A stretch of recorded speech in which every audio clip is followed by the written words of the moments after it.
वैश्विक कूटनीति के इतिहास में कुछ समझौते महीनों की गुप्त वार्ताओं, बैक चैनल कूटनीति और अंतरराष्ट्रीय दबाव के बाद आकार लेते हैं। लेकिन जियोपॉलिटिक्स का मिजाज ऐसा है कि बेहद सावधानी से बुना गया कूटनीति का ये नाजुक ताना बाना कभी कभी एक बंद कमरे की बैठक और कुछ सनसनीखेज खुफिया इनपुट्स की वजह से ताश के पत्तों की तरह बिखर जाता है। वॉशिंगटन और तेहरान के बीच पिछले दिनों कुछ ऐसा ही हुआ। महज 2 हफ्ते पहले जिस युद्ध विराम को पश्चिम एशिया और अंतरराष्ट्रीय स्तर पर एक युगांतकारी कूटनीतिक कामयाबी के रूप में देखा जा रहा था, वो अब पूरी तरह जमींदोज हो चुका है। ऐसा लग रहा था कि पश्चिम एशिया में दशकों से सुलग रही दुश्मनी की आग अब थमेगी, लेकिन वो एक विनाशकारी राजनीतिक तूफान के आने से पहले की खामोशी थी। अमेरिकी राष्ट्रपति डोनाल्ड ट्रंप द्वारा ईरान पर दोबारा ताबड़तोड़ सैन्य हमलों का आदेश दिए जाने के बाद पूरी दुनिया हैरान है। कुछ रिपोर्ट से जो तथ्य छनकर बाहर आ रहे हैं वे किसी अंतरराष्ट्रीय जासूसी थ्रिलर से कम नहीं है। इस पूरे घटनाक्रम के केंद्र में व्हाइट हाउस के ओवल ऑफिस की एक आपातकालीन बैठक, हॉर्मुज जलडमरू मध्य की अशांत लहरें, ईरान के दिवंगत सर्वोच्च नेता अली खामेनी के अंतिम संस्कार के दौरान पनपी एक कथित हत्या की साजिश और खुफिया कूटनीति का एक जटिल जाल शामिल है। आइए पश्चिम एशिया के इस बदलते समीकरण और शांति से टकराव तक के इस सफर को सिलसिलेवार तरीके से समझते हैं। ओवल ऑफिस की वो सीक्रेट मीटिंग और खुफिया रिपोर्ट। इस नाटकीय मोड़ की शुरुआत सोमवार की उस शाम से होती है जब अमेरिकी राष्ट्रपति डोनाल्ड ट्रंप को तुर्की की राजधानी अंकारा में आयोजित नेटो शिखर सम्मेलन में हिस्सा लेने के लिए रवाना होना था। राष्ट्रपति का आधिकारिक विमान एयरफोर्स 1 एंड्रयूज एयरफोर्स बेस पर उड़ान भरने के लिए पूरी तरह तैयार खड़ा था। व्हाइट हाउस के स्टाफ और सुरक्षा अमला अपनी तैयारियों को अंतिम रूप दे रहा था।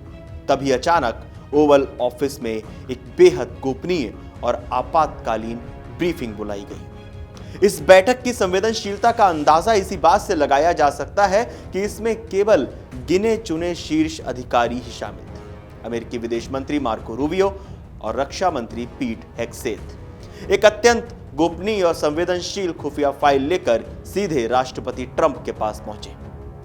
दोनों मंत्रियों ने राष्ट्रपति के सामने हॉर्मुज जलडमरू मध्य में हुई ताजी घटनाओं का एक विस्तृत ब्यौरा रखा।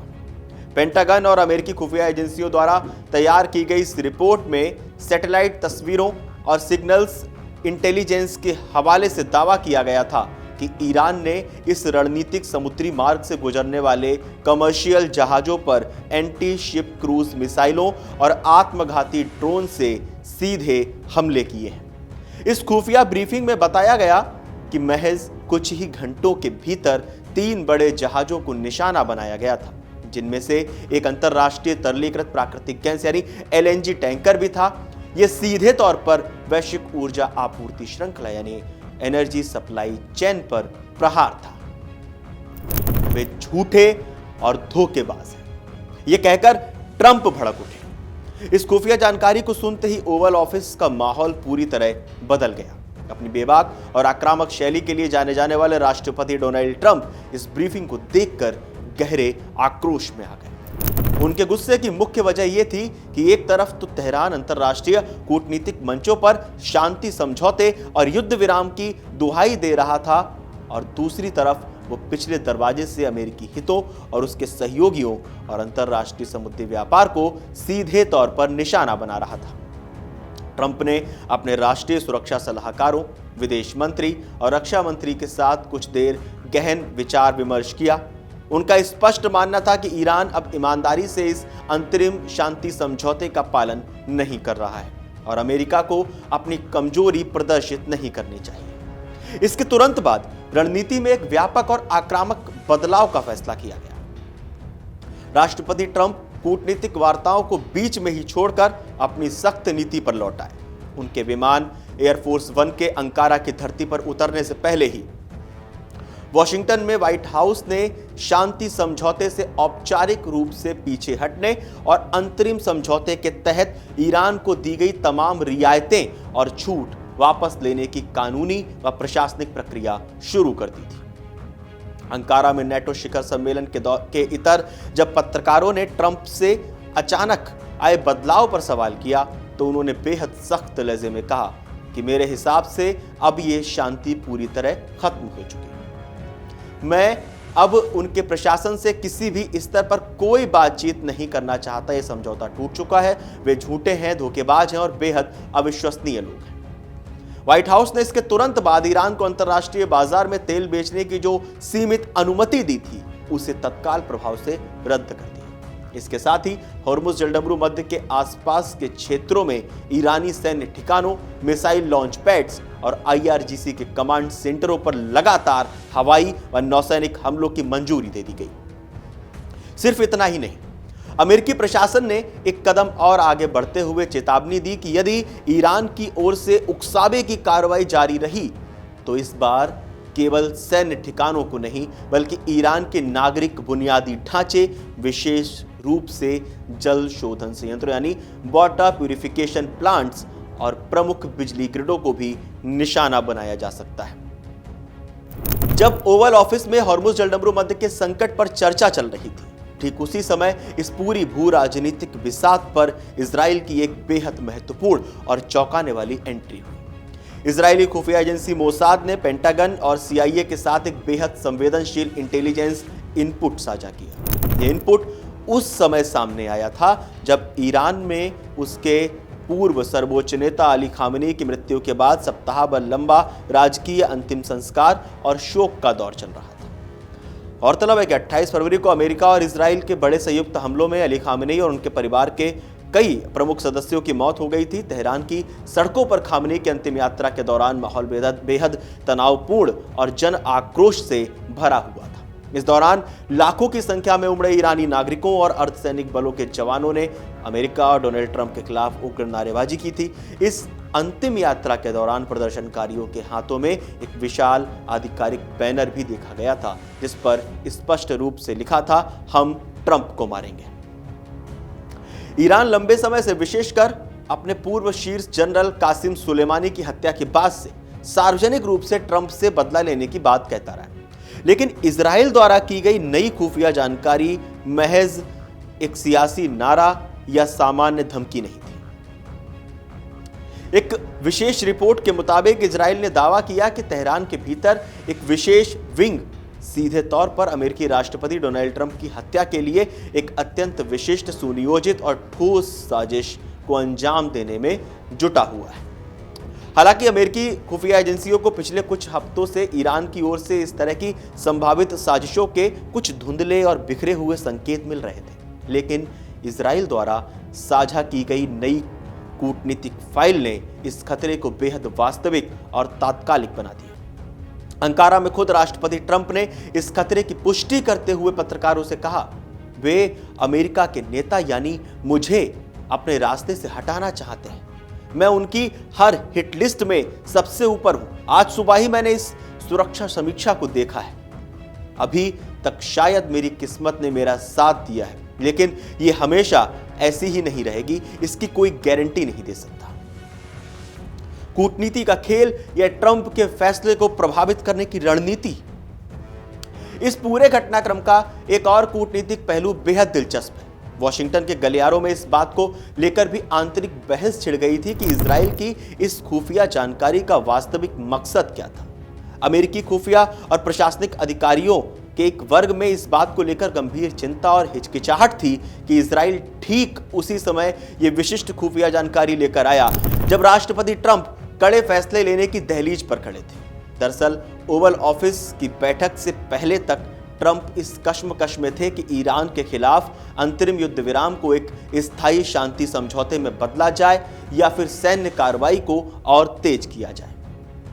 इजराइल के प्रधानमंत्री बेंजामिन नेतन्याहू और उनका प्रशासन शुरू से ही ईरान के साथ किसी भी तरह के युद्ध विराम या समझौते के खिलाफ थे।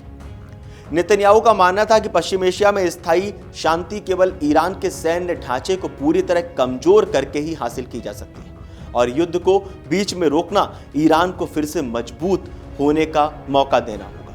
इसके विपरीत ट्रंप शुरुआत में ही इस मोर्चे से सम्मानजनक रूप से बाहर निकलना चाहते थे, क्योंकि उन्हें आशंका थी कि पश्चिम एशिया में एक लंबा और खिंचता हुआ युद्ध वैश्विक तेल बाजार और अमेरिकी अर्थव्यवस्था को गंभीर नुकसान पहुंचा सकता है। लेकिन हॉर्मुज में जहाजों पर हुए हमलों और इजराइल की ओर से आई इस हत्या की साजिश की रिपोर्ट ने ट्रंप के रुख को पूरी तरह बदल दिया। इसके परिणाम स्वरूप पिछले कुछ हफ्तों में ट्रंप और नेतन्याहू के बीच ईरान नीति को लेकर जो मतभेद उभर कर सामने आए थे, वे अचानक गायब हो गए। गुरुवार को दोनों नेताओं के बीच एक बार फिर फोन पर लंबी और रणनीतिक बातचीत हुई। इजरायली प्रधानमंत्री कार्यालय द्वारा जारी आधिकारिक बयान के अनुसार दोनों देशों ने पश्चिम एशिया में सैन्य और खुफिया समन्वय को और प्रगाढ़ करने पर सहमति व्यक्त की है। साथ ही ट्रंप ने नेतन्याहू को खाड़ी क्षेत्र में अमेरिकी नौसेना की हालिया हलचलों और संभावित सैन्य कदमों की विस्तृत जानकारी भी साझा की। सिर्फ इतना ही नहीं, ईरान का भी पलटवार आया। अमेरिका ने समझौते की पीठ में छुरा घोंपा है। अंतरराष्ट्रीय स्तर पर खुद को घिरता देख और अमेरिकी प्रतिबंधों की वापसी के बाद ईरान ने इन तमाम अमेरिकी और इजरायली दावों को पूरी तरह से मनगढ़ंत और खारिज करने योग्य बताया। तेहरान का तर्क है कि उसने किसी भी शांति समझौते या युद्ध विराम की शर्तों का उल्लंघन नहीं किया है, बल्कि अमेरिका ने खुद पर्दे के पीछे से समझौते की मूल भावना पर प्रहार किया था।